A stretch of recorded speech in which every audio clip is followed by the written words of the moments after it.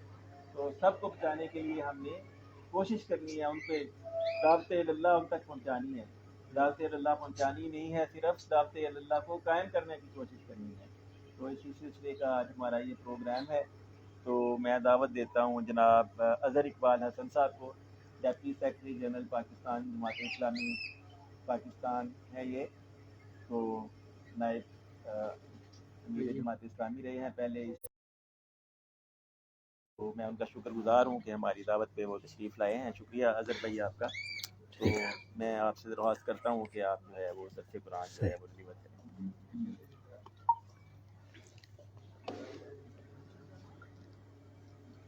الحمد للہ رب العالمین، والصلاۃ والسلام علی رسول الکریم، حبیبنا و حبیب رب العالمین، خاتم النبیین، سید المرسلین، امام المجاہدین، رحمت للعالمین، وعلی آلہ وصحابہ اجمعین۔ اما بعد، فاعوذ باللہ من الشیطان الرجیم، بسم اللہ الرحمن الرحیم۔ یا ایہا الذین آمنوا کتب علیکم الصیام کما کتب علی الذین من قبلکم لعلکم تتقون۔ وقال اللہ تعالی ان اللہ یأمرکم ان تؤدوا الامانات الی اہلہا۔ وقال اللہ تعالی یا ایہا الذین آمنوا اتقوا اللہ وکونوا مع الصادقین۔ وقال اللہ تعالی ان اللہ لا یغیر ما بقوم حتی یغیروا ما بانفسہم۔ صدق اللہ مولانا العظیم۔ واجب الاحترام بھائیوں، عزیزو، السلام علیکم ورحمۃ اللہ وبرکاتہ۔ ہم بہت خوش نصیب ہیں کہ اللہ نے زندگی میں ایک دفعہ پھر یہ مبارک مہینہ ہمیں عطا فرمایا، جس کے 22 دن آج گزر گئے، باقی رہ گئے 7 یا 8۔ خوش نصیب ہیں جنہوں نے نبی رحمت حضرت محمد مصطفیٰ صلی اللہ علیہ وسلم کے فرمان کے مطابق ایمان اور احتساب کے ساتھ روزے رکھ کر اپنے تمام پچھلے گناہوں کو معاف کروا لیا ہے۔ نبی صلی اللہ علیہ وسلم نے فرمایا، بہت بڑی خوشخبری ہے، بہت بڑا اعلان ہے، بہت بڑی ضمانت ہے۔ آپ سے بڑی ضمانت کون دے سکتا ہے؟ آپ نے فرمایا، جس نے ایمان اور احتساب کے ساتھ ماہ رمضان کے روزے رکھے، غریب ہے، امیر ہے، پڑھا لکھا ہے، ان پڑھ ہے، جس نے بھی اللہ پر ایمان، اللہ کے رسولوں پر ایمان، اللہ کے فرشتوں پر ایمان، اللہ کی کتابوں پر ایمان اور یوم آخرت پر ایمان، کہ ایک دن آنا ہے کہ جب ہر کسی نے اپنے رب کے حضور پیش ہونا ہے، جس نے اس ایمان اور یقین کے ساتھ اور احتساب کے ساتھ، یعنی اپنے منہ کا روزہ، اپنی آنکھوں کا روزہ، اپنے کانوں کا روزہ، اپنی زبان کا روزہ، اپنے ہاتھوں اور پاؤں کا روزہ، اپنے دل اور دماغ کا روزہ، یعنی پورے جسم کا روزہ رکھا۔ روزے صوم، عربی کا لفظ ہے صوم۔ صوم کا معنی ہے رک جانا، باز آ جانا، منع ہو جانا۔ جس نے ایمان اور احتساب کے ساتھ ماہ رمضان کے روزے رکھے، اللہ اس کے تمام پچھلے گناہوں کو معاف فرما دے۔ کتنا بڑا اعلان ہے اور کتنی بڑی ضمانت ہے۔ اور ایک دوسرے موقع پر آپ نے خبردار کیا، حدیث جبریل ہے، بڑی طویل، میں مختصر بات کرتا ہوں۔ آپ نے فرمایا کہ اللہ فرماتا ہے جس نے اس مہینے کو اپنی زندگی میں پایا اور وہ اپنے گناہوں کو بخشوا کر جنت میں داخل نہ ہو گیا، بس وہ ہلاک ہو گیا، وہ تباہ ہو گیا۔ تو میں نے کہا آمین۔ اللہ کا پیغام ہے، اللہ کے الفاظ ہیں، جبرائیل علیہ السلام لے کر آئے ہیں، اور ان الفاظ کے اوپر آمین کون کہہ رہا ہے؟ نبی رحمت حضرت محمد مصطفیٰ صلی اللہ علیہ وسلم۔ اس سے بڑی سچائی اور کیا ہو سکتی ہے؟ اور ایک اور موقع پہ تنبیہ کی، خبردار کیا ہمیں کہ جس نے جان بوجھ کر ماہ رمضان کا ایک روزہ بھی ترک کیا، وہ ساری زندگی بھی روزے رکھتا رہے تو اس کا ازالہ نہیں کر سکے گا، اس کا بدل نہیں دے سکے گا۔ بہت قیمتی لمحے ہیں، بہت قیمتی دن ہیں، اور بہت ہی شاندار مہمان اللہ نے ہمارے پاس بھیجا ہوا ہے۔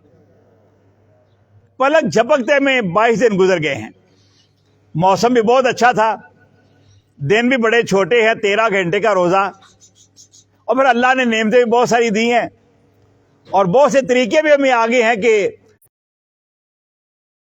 ذمہ داری کے ساتھ اس مہینے کے ایک ایک لمحے کو گزارا ہے، اور پہلے عشرے میں اللہ کی رحمتوں کو سمیٹا، اپنی جھولیوں کو بھرا ہے، دوسرے عشرے میں اپنے گناہوں کی معافی اللہ سے مانگی ہے، مغفرت چاہی ہے، اور تیسرا اور آخری عشرہ آتش دوزخ سے نجات کا عشرہ ہے، جس میں ہم دعا مانگتے ہیں اللہم اجرنا من النار، اللہ ہمیں آگ سے بچا دے، ہمیں جہنم کی بھڑکتی آگ سے بچا دے، اللہم اجرنا من النار، اللہم اجرنا من النار۔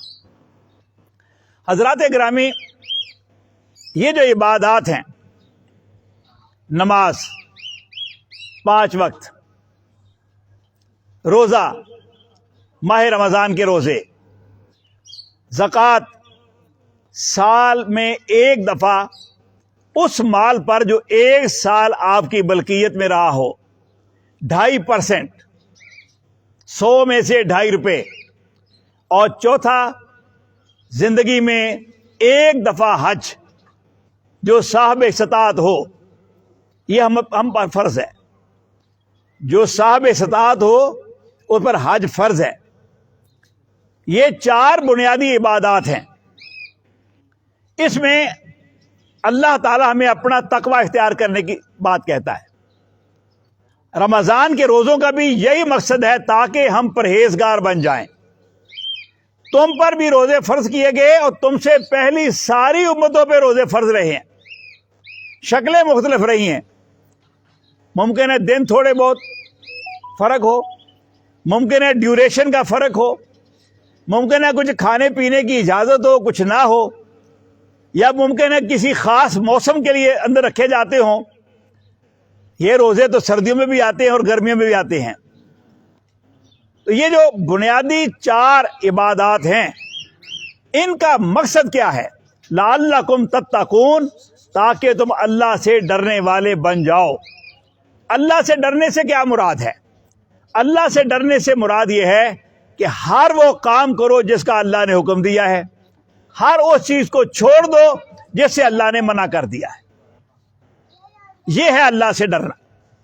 زندگی کے ہر کام میں دیکھو کہ قرآن کیا کہتا ہے اور نبی صلی اللہ علیہ وسلم کی سنت مبارکہ کیا کہتی ہے، اس کو اختیار کر لو، اور جس سے منع کر دیا گیا ہے اس کو چھوڑ دو۔ یہ ہے روزہ، حج و زکوٰۃ حقیقت میں ہمیں بندہ مومن بناتے ہیں، اللہ کا فرما بردار بناتے ہیں، ایک مجاہد جد و جہد کرنے والا مسلمان بناتے ہیں، ایک غیرت مند مسلمان بناتے ہیں۔ اس مقصد کے لیے ساری عبادات ہیں۔ ہمیں وقت کی پابندی سکھائی جاتی ہے، ہمیں اپنے امام کو فالو کرنا سکھایا جاتا ہے، اللہ کے سامنے جھک جانا سکھایا جاتا ہے، اللہ کے سامنے اپنی گردن کو نیچا کر دینا، جھک جانا، حتیٰ کہ زمین بوس ہو جانا ہمیں سکھایا جاتا ہے۔ بھوک اور پیاس اللہ کے حکم کے ساتھ کیسے برداشت کی جاتی ہے، حتیٰ کہ حلال اور طیب چیزوں کو کیسے چھوڑا جاتا ہے اپنے رب کو راضی کرنے کے لیے۔ رب کا حکم آ گیا کہ کوئی طیب چیز بھی ان 13 گھنٹوں کے اندر نہیں کھائی جائے گی، کوئی حلال چیز بھی اپنے گلے کے اندر نہیں ڈالی جائے گی، کوئی نفسانی خواہش پوری نہیں کی جائے گی۔ اور نبی صلی اللہ علیہ وسلم کے فرمان کے مطابق جس نے روزہ رکھ کر جھوٹ بولنا ہی ترک نہ کیا تو اللہ کو اس کے بھوک اور پیاس کی کوئی حاجت نہیں ہے۔ اور ایک اور موقع فرمایا کہ جس نے روزہ رکھ کر جھوٹ بولنا ہی ترک نہ کیا اللہ سے اس کے بھوکے پیاسے رہنے کی کوئی حاجت نہیں ہے۔ میں آپ سے عرض کرنا چاہتا ہوں، اس طرح حج ہے کہ سال میں ایک دفعہ، زندگی میں ایک دفعہ وہاں اللہ گھر کا طواف کرنا، ایک ہی لباس ہے، امیر کا، غریب کا، بادشاہ اور فقیر کا، ایک ہی لباس ہے، ایک ہی طرح کی عبادات ہیں، کوئی تفریق نہیں، کوئی بالا تر نہیں۔ جیسے مسجد میں ایک ہی صف میں کھڑے ہو گئے محمود و ایاز، اور وہاں بھی یہی ہے کہ بادشاہ اور غلام سب ایک ہی دائرے میں اپنے رب کے گھر کا طواف کر رہے ہیں، سب نے ایک ہی لباس پہنا ہوا ہے، سب کی زبان پہ ایک ہی الفاظ ہیں، لبیک اللہم لبیک۔ سب اپنے سر کو منڈا رہے ہیں، سب قربانی دے رہے ہیں، سب شیطان کو کنکر مار رہے ہیں، سب کھلے میدان کے اندر رہ رہے ہیں، جتنے بھی مناسک حج ہیں ان سب کو ادا کر رہے ہیں۔ تو تربیت دی ہے کہ تم میں کوئی چھوٹا اور بڑا نہیں ہے، تم میں بڑا وہ ہے ان اکرمکم عند اللہ اتقاکم، جو اللہ سے زیادہ ڈرنے والا ہے، جو اللہ سے زیادہ قریب ہے، وہ تم سے میں سے بڑا ہے۔ یہ عبادات ایسے ہی زکوٰۃ ہے، یہ مال اللہ کا ہے، ہم اس کے اوپر نگران ہیں، اس کا مالک اللہ ہے، ہم اس پہ نگران ہیں۔ ان کے ہاتھ سے ہر چیز نکل جاتی ہے، مالک پھر وہی ہے نا، وہ مالک ہے، وہ کہتا ہے کہ تم مجھے راضی کرنے کے لیے میرے حکم پر 2.5% دو، زکوٰۃ دو، میں تمہارے مال کو پاک کر دوں گا اور تمہیں بڑھا چڑھا کر دوں گا۔ صدقہ دو، خیرات کرو، میرے راستے میں خرچ کرو، میرے بندوں پہ خرچ کرو، میں تمہیں اور زیادہ دوں گا۔ لَإِن شَكَرْتُمْ لَأَزِيدَنَّكُمْ، شکر کرو گے میں تمہیں اور زیادہ دوں گا۔ میرے بھائیوں، یہ ساری عبادات ہمیں حقیقت میں بندہ مومن بنانے کے لیے کہ ہم اپنے زندگی کے معمولات میں کیا اس ساری ٹریننگ کی پابندی کرتے ہیں کہ نہیں کرتے۔ ہم زندگی کے معاملات میں یہ جو ٹریننگ ہمیں دی گئی نماز کے ذریعے، روزے کے ذریعے، زکوٰۃ کے ذریعے، حج کے ذریعے، کیا ہم پابندی کرتے ہیں کہ نہیں کرتے۔ ہمارے پاس امانت ہے کہ ہم اس کی حفاظت کرتے ہیں، ہم وعدہ کرتے ہیں کہ اس کو پورا کرتے ہیں، کیا ہم پورا تولتے اور پورا ناپتے ہیں کہ ہمارا رب ہمیں دیکھ رہا ہے۔ تقویٰ یہ ہے کہ انسان کا ہر عمل، ہر رویہ، ہر قدم رب کے حکم کے مطابق اور اس کی رضا کے لیے اٹھے۔ اگر ہم ایسا نہیں کرتے تو عبادتیں خام نہیں ہیں، ہم خام ہیں۔ ہم نے عبادتوں سے سیکھا نہیں ہے، ہم نے صرف سمجھا کہ بس مسجد میں جانا ہے اور آنا ہے، بھوکا اور پیاسا رہنا ہے اور صبح سحری کرنی ہے اور رات کو روزہ کھولنا ہے، اس کے علاوہ کوئی اچھا عمل نہیں کرنا ہے۔ زکوٰۃ دینی ہے تو مجبوراً دینی ہے، جیسے ٹیکس ہو میرے اوپر، اللہ کی رضا سمجھ کے نہیں دینی ہے۔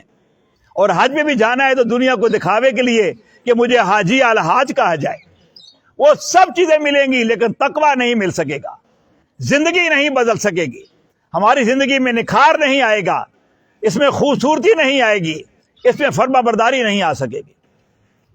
تو حقیقت میں عبادات بندہ مومن بنانے کے لیے ہیں، اور بندہ مومن کی ذمہ داری کیا ہے کہ جو آیات کے بھی تلاوت آپ کے سامنے قاری صاحب نے کی،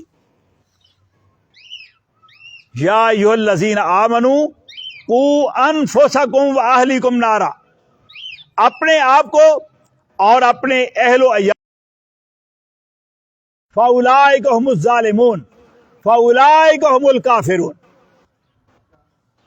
جو اللہ کے فرمان کے مطابق، اس کی کتاب کے مطابق، اس کے حکم کے مطابق فیصلے نہیں کرتے، وہی ظالم ہیں، وہی کافر ہیں اور وہی فاسق ہیں۔ یہ الفاظ قرآن عظیم الشان کے ہیں۔ 3 دفعہ 3 طریقے سے اللہ نے ہمیں تنبیہ کی کہ اللہ کے حکم کے مطابق اپنی زندگی کو گزارو، انفرادی بھی اور اجتماعی بھی، گھر بھی، بازار اور منڈی بھی، اور نظام حکومت بھی۔ زندگی کے سارے دائروں کے اندر، وہ معاشی دائرہ ہے، وہ معاشرتی دائرہ ہے، وہ سیاسی دائرہ ہے، وہ قوانین کی پابندی ہے، ہر معاملے میں تم اللہ کی فرما برداری اختیار کرو اور حضور نبی اکرم صلی اللہ علیہ وسلم کی پیروی اختیار کرو۔ یہ عبادات کا اصل مقصد یہی ہے کہ ہمارے اخلاقیات درست ہو جائیں، ہم بڑوں کا احترام کریں، چھوٹوں سے شفقت کریں، ہم مسکرا کے ملے، مسکرا کر استقبال کریں، ہم اپنے بڑے کو جگہ دیں، ہم اونچا نہ بولیں ان کے سامنے۔ اس طرح معاملات ہیں، میرا لین دین، میرا کاروبار، میرے رشتے ناتے، میرے لوگوں کے ساتھ معاملات، رویے، ان سب امور میں میں کیا پرفارم کرتا ہوں؟ کیا ان عبادات کی شکل یہاں نظر آتی ہے؟ ان کا پرتو یہاں نظر آتا ہے؟ ان کی عملی تفسیر کو نظر آتی ہے؟ تو میں بالکل عابد ہوں، زاہد ہوں، اور میں نے عبادات کا صحیح مقصد سمجھا ہے اور میں نے اس کی صحیح ٹریننگ لی ہے۔ لیکن اگر میرے معاملات غلط ہیں، میرا کاروبار حرام ہے، میں رشوت لیتا ہوں، میں ناجائز سفارش کرتا ہوں، میں حق چھینتا ہوں، میں وراثت نہیں دیتا اپنی بہنوں کو، اپنے بچوں کو، تو حقیقت یہ ہے کہ میں نے خام ہوں، میں نے عبادات کی ہی نہیں ہے، مجھے رب کا ڈر اور خوف آیا ہی نہیں ہے، نہ میرے ذہن میں اور نہ میرے دل میں۔ یہ عبادات حقیقت میں ہمیں معاشرے کا بہترین شہری بنانے کی کوشش ہے، بہترین انسان معاشرے کا، اللہ کی جو مخلوق ہے، رعایا ہے، اس میں سے بہترین فرد تیار کرنے کے لیے یہ عبادات ہے، اور اس کی پرکھ انسان کے معاملات سے ہوتی ہے۔ اسی طرح ہماری یہ ذمہ داری ہے، ہم نیکی کریں، لوگوں کو برائی سے بچنے کی تلقین کریں، ہم خود سچ پہ کھڑے ہوں، لوگوں کو سچائی کی دعوت دیں، ہم خود برائی سے بچیں اور لوگوں کو برائی کے جو نقصانات ہیں ان سے ان کو آگاہ کرنے کی پوری کوشش کریں۔ یہ ہے ہماری اصل میں ذمہ داری۔ میں نے جن 3 آیات کی خاص طور پہ تلاوت کی تھی، ان میں اللہ نے یہ ارشاد فرمایا، ان اللہ یامرکم ان تؤدوا الامانات الی اہلھا، بے شک اللہ تمہیں حکم دیتا ہے، مشورہ نہیں دے رہا، نہ یہ ہے کہ چاہو کرو چاہو نہ کرو، بے شک اللہ تمہیں حکم دے رہا ہے ان تؤدوا الامانات الی اہلھا، کہ امانتیں اہل لوگ کے سپرد کر دو۔ ایک امانت وہ ہے نا کہ جو کہیں پیسے یا چیزیں یا کوئی سامان کسی کے پاس رکھ دیا اور وہ اس کی حفاظت کرے، اور جب آپ نے واپس لینی ہے آپ کو من وان وہی چیز مل جائے۔ ایک امانت مجلس ہے کہ 2 افراد یا 4 افراد آپس میں بات کریں تو وہ مجلس امانت ہے کہ ان سے باہر اس بات کو نہیں جانا چاہیے۔ لوگ کہہ دیتے ہیں کہ بھائی یہ بات امانت ہے، مرنے تک ان لفظوں کی حفاظت کرنی ہے، کسی اور سے تذکرہ نہیں کرنا۔ ممکن ہے کہ وہ بڑے بگاڑ کا باعث بن سکتے ہوں۔ اور تیسرا نظام حکومت ہے، اختیارات ہیں، خزانے ہیں، قوم ملک کی عزت اور وقار ہے، اس کی ترقی اور خوشحالی کا معاملہ ہے۔ یہ جو امانتیں ہیں وہ کن لوگوں کے حوالے کرو؟ جو امانت دار ہیں، جو اس کے اہل ہیں۔ اور اہل کون ہے؟ لعلکم تتقون، جو اللہ سے ڈرنے والا ہے، جو اللہ کے سامنے جواب دہی کا احساس رکھتا ہے، جسے معلوم ہے کہ میں اللہ کا خلیفہ ہوں، یہاں پر میں خود خدا نہیں ہوں، میں حاکم نہیں ہوں، میں خلیفہ ہوں، اور جو امانت میرے دی گئی ہے میں اس کو اللہ کے حکم کے مطابق اور اللہ کی رضا کے لیے خرچ کرنا ہے۔ یہ ووٹ ہو، یہ کسی کو سربراہ بنانا ہو، کسی کی اطاعت گزاری میں جانا ہو، یا کوئی بھی کام کسی کو سونپنا ہو، آپ اہل امانت کے ذمے یہ کام کرو، اہل لوگوں کے، ٹھیک لوگوں کے، صاف ستھرے کردار کے لوگوں کے حوالے جو ہے وہ کرو۔ دوسری جو آیت میں نے تلاوت کی اس میں اللہ نے فرمایا یا ایھا الذین آمنوا، یا ایھا الذین آمنوا اتقوا اللہ وکونوا مع الصادقین، اے لوگو جو ایمان لائے ہو، اللہ سے ڈرو اور تیسری چیز جو میں نے آیت پڑھی تھی، ان اللہ لا یغیر ما بقوم حتی یغیروا ما بانفسہم، اللہ کسی قوم کی حالت نہیں بدلتا جب تک کہ وہ اپنی حالت آپ بدلنے کو تیار نہ ہو جائے۔ ظفر علی خان رحمۃ اللہ علیہ نے اسی کو ایک شعر کے انداز میں کہا، خدا نے آج تک اس قوم کی حالت نہیں بدلی، نہ ہو جس کو خیال آپ اپنی حالت کے بدلنے کا۔ عبادات کا مقصد یہی ہے کہ ہم اللہ کی زمین پر، اللہ کے بندوں پر اللہ کا نظام جاری و ساری کرنے کی جد و جہد کریں، تھوڑے یا زیادہ، دامے درمے سخنے، جو جتنا ممکن ہے، جس کے پاس جتنی صلاحیت ہے، جتنے وسائل ہیں، وہ زندگی کا مقصد یہ بنائے کہ زمین کو شر سے، فساد سے، نافرمانی سے، بغاوت سے پاک اور صاف کرنا ہے، اور یہاں پر کالی کملی والے محمد مصطفیٰ صلی اللہ علیہ وسلم کا نظام جو ہے وہ اس کو جاری و ساری کرنا ہے۔ اس کو ہم کہتے ہیں اقامت دین، دین کو قائم کرنا۔ لوگوں نے دین کے معنی بھی مذہب کی طرح لے لیے ہیں۔ مذہب ایک عبادات تک مشتمل ایک چیز ہے، لیکن دین نظام زندگی ہے۔ اللہ نے ہمارے لیے اسلام کو بطور دین پسند فرمایا ہے، نظام زندگی۔ اور نظام زندگی جیسے میں نے پہلے عرض کیا کہ پیدائش سے لے کر مرنے تک، گھر سے لے کر بازار، منڈی اور نظام حکومت تک، پارلیمنٹ تک، ہر دائرے میں، ہر عمر کے لوگ، ہر کام کے اندر ہمیں اللہ کے حکم کی پابندی کرنی ہے۔ یہ ہے دین اسلام، اسی میں سلامتی ہے، اسی میں خیر ہے۔ ہم نے ہر نظام اس ملک میں اپنایا ہے اور اس کے بہت سے مناقب بیان کیے، خوبیاں بیان کی کہ یہ جرمنی میں آزمایا گیا تو جرمنی یہاں پہنچ گیا، اور یہ بیلجیم میں اپنایا گیا تو اس کا یہ ترقی اور خوشحالی ہے، یہ روس کا نظام ہے، یہ فلاں ملک کا نظام ہے۔ رنگ برنگے نظام ہم نے یہاں پر آزمائے، لیکن کوئی ایک نظام بھی ہمارے اس پاک سرزمین کو نہ سلامتی دے سکا، نہ عزت اور وقار دے سکا۔ ہمیں تو کچھ بھی نہیں ملا۔ 78 سال اس پہ گواہ ہیں، رنگ برنگے نظام ہم نے اپنائے ہیں، لیکن نہیں اپنایا تو ہم نے حضور نبی اکرم صلی اللہ علیہ وسلم کے نظام کو نہیں اپنایا، ہم اس سے بھاگتے رہے۔ ہم کبھی کہہ دیتے کہ یہ پرانا نظام ہے،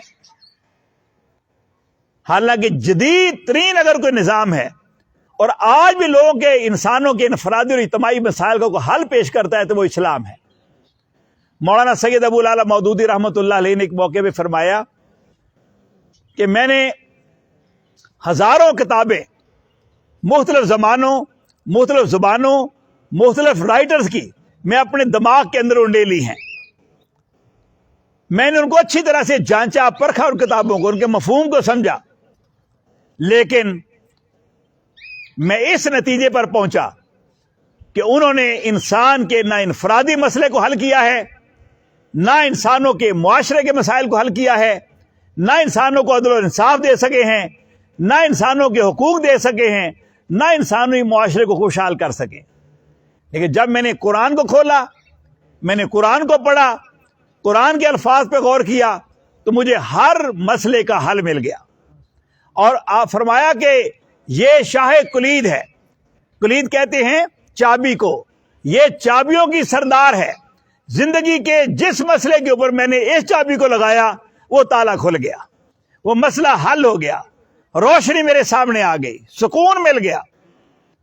یہ قرآن پاک حقیقت میں نظام زندگی ہے، ہمیں اس کے ساتھ جڑنا ہے۔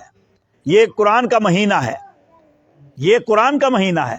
اس مہینے کے روزے کیوں فرض کیے گئے؟ ذی الحجہ، شوال یا رجب یا ربیع الاول یا کسی اور مہینے کے روزے فرض کیوں نہیں کیے گئے؟ اللہ نے سورہ بقرہ میں یہ بات ارشاد فرمائی ہے، شہر رمضان الذی انزل فیہ القرآن ھدی للناس وبینات من الہدی والفرقان۔ اس مہینے میں ہم نے قرآن پاک کو اتارا ہے، شکر کے لیے، اللہ کی بزرگی بیان کرنے کے لیے، اس کی نعمت، اس کا احسان، اس کے لیے ہم اس مہینے کے روزے رکھتے ہیں، کسی اور مہینے کے نہیں، اس لیے کہ اس میں قرآن اترا ہے، اللہ کی سب سے بڑی نعمت۔ ہماری ذمہ داری یہ ہے، ہم سب کی بحیثیت مسلمان، بحیثیت امتی رسول اللہ صلی اللہ علیہ وسلم، کہ ہم اپنے 5-6 فٹ کے قد کے اوپر بھی قرآن و سنت کو نافذ کریں۔ ایک چھوٹی سی سلطنت اور بھائی ہیں، ہمارے بزرگ والدین ہیں، وہاں ہمیں بڑا سمجھا جاتا ہے، ہمارے حکم کی پابندی کی جاتی ہے، ہمارے اشارے چلتے ہیں، حتیٰ کہ ہمارا خیال و تصور بھی ہمارے بچے سمجھتے ہیں، ہماری مرضی سے گھر کا نظام چلتا ہے، چھوٹی سی بادشاہ بھی ہے، اور اس چھوٹی سی بادشاہت کو اگر ہم ٹھیک کر لیں، ہر گھر ٹھیک ہو جائے تو معاشرہ ٹھیک ہو جائے گا، اور ہمارے شہر اور گاؤں ٹھیک ہو جائے تو پورا ملک ٹھیک ہو جائے گا۔ یہی اقامت دین کی جد و جہد ہے کہ ہم امانتیں اہل لوگوں کے سپرد کریں، ہم سچے لوگوں کے ساتھ کھڑے ہو جائیں، اور ہم اپنی حالت کو بدلنے کے لیے خود تیار ہو جائیں۔ یہ اللہ کے احکامات ہیں، اور اللہ کے حکم کے مطابق ہم دنیا کی زندگی کے سارے فیصلے جو ہے وہ کرنے والے بن جائیں۔ جماعت اسلامی اس کے علاوہ کوئی اور بات آپ سے نہیں کہتی، 100% ہم یہی کہتے ہیں، اسی لیے جماعت اسلامی بنی، اسی کے لیے ہم جد و جہد کر رہے ہیں، یہی ہمارا منتہائی مقصود ہے کہ ہم اللہ کی زمین پر اللہ کا نظام نافذ کریں، اور اس ساری جد و جہد کے نتیجے میں اپنے رب کی جنت، اپنے رب کی رضا اور اس کی خوشنودی کو حاصل کرنا چاہیں، اور کوئی مقصد نہیں ہے۔